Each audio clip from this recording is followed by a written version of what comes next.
I've been commissioned to build a branch flute, and I found a nice piece of aspen wood. Aspen is the state tree of Utah. It's nice and dry. It's 24 inches long, and I'm going to make a key of E flute, which is sort of a lower tone. Has a real mellow sound to it. Normally I would try to find a piece of wood that was very straight so I could put it into my router jig and route out the internal sound chambers, but this one's got too much of a curve on it. It won't fit in there properly, so I'm going to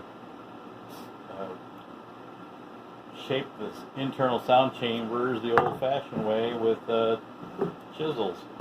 So I've marked off the 1-inch diameter sound chamber, and then I took a Dremel with a cutoff wheel and I scored up the sides so the chisel won't break through the sidewalls, which would kind of ruin the flute. So it's kind of slow and tedious work, but it's kind of relaxing to do. You just chisel down through little by little to get the top layer off.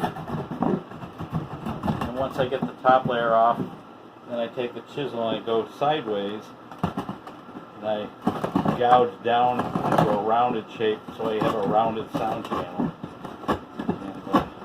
And it'll probably take me 3 or 4 hours to do both sides. You can probably hear my air conditioner running in the background. It was 106 degrees here yesterday, and today I think it's supposed to be 103, so got it cranked up.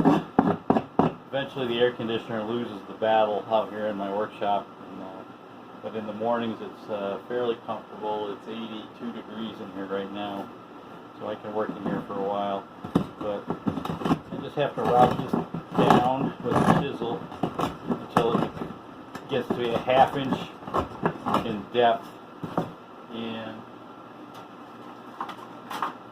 this is my new tool for measuring depth. It's become real handy.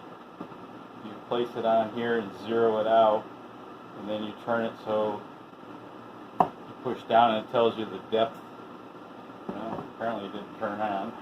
So you zero it out and then you move it and push this down and it tells you the depth. Right now it's just over 1/3 of an inch. It's got to be a 1/2 inch to create a 1-inch diameter bore on both sides. So it's kind of a neat little gadget. And when I get this all done, I will post a picture of it. Happy 4th of July.